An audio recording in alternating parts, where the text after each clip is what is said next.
நண்பர்களுக்கு வணக்கம். வேலை வாங்கி தருவதாக கூறி பலரிடம் பணம் பெற்றார் செந்தில் பாலாஜி. அவர் பெரும் அளவிலே பணம் பெற்றிருந்த அந்த விஷயத்திலே அவர் வசமாக சிக்கிக்கொண்டார். அது போதாது என்று நீதிமன்றத்திலேயே கிட்டத்தட்ட ஒப்புதல் வாக்குமூலமே கொடுத்து விட்டார். அவர் யார் யாரிடமிருந்தெல்லாம் பணம் பெற்றேனோ அவர்களுக்கெல்லாம் திருப்பி கொடுத்து விட்டேன் என்று கூறி விடுதலை நாடினார். பணத்தை திருப்பி கொடுத்து விட்டதனாலேயே இந்த லஞ்ச லாவண்ய குற்றம் ஒரு குற்றம் இல்லை என்று ஆகிவிடுமா என்பதை பற்றி அவர் சிந்தித்ததாகவே தெரியவில்லை. அந்த சமயத்திலே அப்படி ஒப்புதல் வாக்குமூலம் கொடுக்கின்ற சமயத்திலே அவர் நாக்கிலே சனிதான் தாண்டவமாடி இருந்திருக்க வேண்டும். அதனால் வசமாக சிக்கிக்கொண்டார். அதை தவிர பணச்செலவை செய்த விஷயத்திலேயும் சட்டவிரோத பண பரிமாற்றம் என்று சொல்லுவோமே, அப்படிப்பட்ட பண செலவை செய்த விஷயத்திலேயும் அவர் ஈடியிடம் அமலாக்கத்துறையிடம் மாட்டிக்கொண்டார். கைது செய்யப்பட்டார், நெஞ்சுவலி என்றெல்லாம் சொன்னார். அதெல்லாம் ஒரு நாடகம் என்று கூட சிலர் சொன்னார்கள். ஆனால் உண்மையிலேயே அவர் நெஞ்சிலே இதயத்திலே அடைப்புகள் இருந்தன என்று கண்டுபிடிக்கப்பட்டது. அவர் சிகிச்சையும் பெற்றார், உடல்நிலை சீரானது. ஆனால் சிறைச்சாலை சென்றது தான். பல முறை பிணை கேட்டு பெயில் கேட்டு மீண்டும் மீண்டும் அவர் மனு தாக்கல் செய்த பொழுதும் அவருக்கு பிணை மறுக்கப்பட்டது. காரணம் என்ன? அவர் அமைச்சராக இருந்தார். இப்படி சிறைச்சாலையில் இருக்கும் பொழுது கூட அமைச்சராகவே தொடர்கின்றார். அதனால் அவருக்கு பிணை கொடுத்தால் அவர் சாட்சியங்களை கலைப்பதற்கோ அழிப்பதற்கோ நிறைய வாய்ப்புகள் இருக்கின்றன என்பதனாலேயே அவருக்கு பிணை மறுக்கப்பட்டது. அந்த விஷயத்திலே நமது முதல் அமைச்சரையும் குற்றம் சாட்ட வேண்டியிருக்கின்றது. ஏனென்றால் தார்மீக அடிப்படையிலே இப்படி குற்றம் சாட்டப்பட்டு சிறையில் இருக்கின்ற ஒருவரை அமைச்சராக வைத்துக்கொள்வது ஒரு சரியான முன் உதாரணமாக இருக்குமா என்பதை பற்றி நமது முதலமைச்சரும் யோசிக்கவில்லை. விளைவு, செந்தில் பாலாஜி அமைச்சராக தொடர்ந்தார். அதனால் பிணையும் மறுக்கப்பட்டு கொண்டே வந்தது. இறுதியிலே ஒரு வழியாக செந்தில் பாலாஜி தனது அமைச்சர் பதவியை துறந்தார். அவருக்கு பிணையும் கிடைத்தது. வெளியிலே வந்துவிட்டார், அமைச்சராக அல்ல, எம்எல்ஏவாக. ஆனாலும் தான் குற்றம் சாட்டப்பட்டு சிறையிலே இருந்து பிணையிலே வெளிவந்திருந்த பொழுதிலும் தான் அமைச்சராக தொடர வேண்டும் என்று அவர் நீதிமன்றங்களிலே கோரிக்கை வைத்தார். அதாவது தன்னுடைய பிணையையும் தான் அமைச்சராக இருப்பதையும் சேர்த்து பார்த்து தொடர்புபடுத்தி பார்க்கக்கூடாது என்பது அவர் வாதம். ஆனால் அப்படிப்பட்ட ஒரு வாதத்தை உச்ச நீதிமன்றம் ஏற்கவில்லை, மறுத்துவிட்டது. செந்தில் பாலாஜி மீண்டும் அமைச்சரானால் அவருக்கு வழங்கப்பட்டிருக்கின்ற பிணை நீக்கப்படலாம், ரத்து செய்யப்படலாம் என்று திட்டவட்டமாக அறிவித்திருக்கின்றது. நீங்கள் மீண்டும் அமைச்சராவதை இந்த நீதிமன்றம் தடுக்கவில்லை.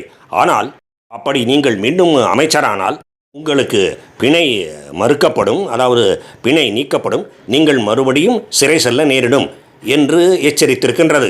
சாட்சிகளை பிறழ செய்வதிலும் சாட்சிகளை கலைப்பதிலும் நீங்கள் ஈடுபட்டிருக்கின்றீர்கள் என்பது ஏற்கனவே உங்கள் மீது இருக்கின்ற குற்றச்சாட்டு. அதனால் அதிகாரம் கொண்டிருக்கின்ற ஓர் அமைச்சர் பதவியும் நீங்கள் பிணையிலே இருப்பதும் பெயிலிலே இருந்து சிறைச்சாலையிலே இருந்து வெளியிலே இருப்பதும் ஒரே சமயத்திலே சேர்ந்து நடக்க முடியாதவை. அதனால் பிணை ரத்து செய்யப்படும் என்று எடுத்து கூறினார் நீதியரசர் காந்த் என்பவர். இந்த விஷயத்திலே செந்தில் பாலாஜி அவர்களுக்காக வாதாடிய கபில் சிபலும் தன்னுடைய வாதத்திலே தோல்வியைத்தான் தழுவினார்.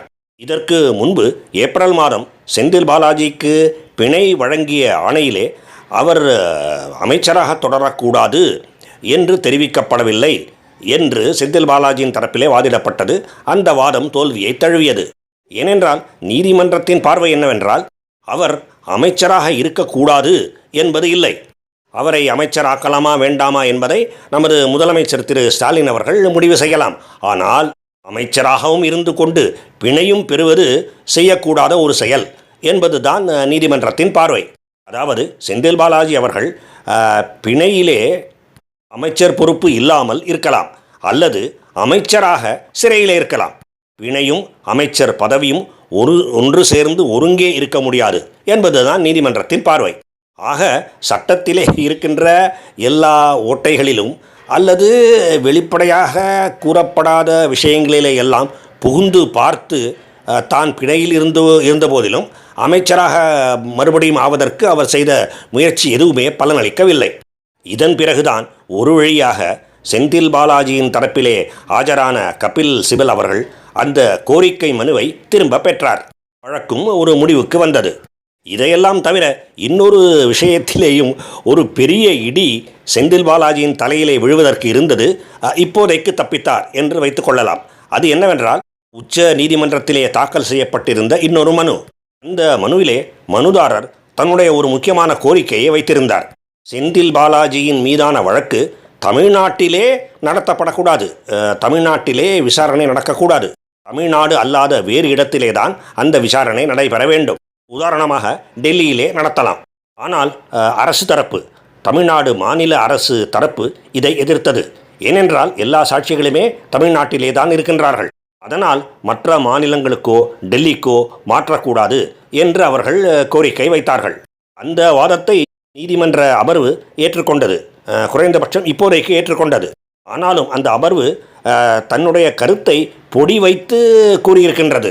சரி, தமிழ்நாட்டை விடுத்து மற்ற இடத்திலே, வேறொரு இடத்திலே இந்த வழக்கு நடத்தப்பட வேண்டும் என்று நாங்கள் உத்தரவிடவில்லை. ஆனால் இந்த வழக்கு தமிழ்நாட்டிலே நடந்தால் சரியான நீதி கிடைக்காது என்கின்ற நிலைமையை நீங்கள்தான், சரியான நிலைமையை நீங்கள்தான் உருவாக்க வேண்டும். அதாவது சாட்சிகளை கலைக்கின்ற வேலைகளை எல்லாம் ஈடுபடக்கூடாது. நீதிமன்றத்தின் போக்கிலே இந்த வழக்கை சரியானபடி செல்வதற்கு அனுமதிக்க வேண்டும்.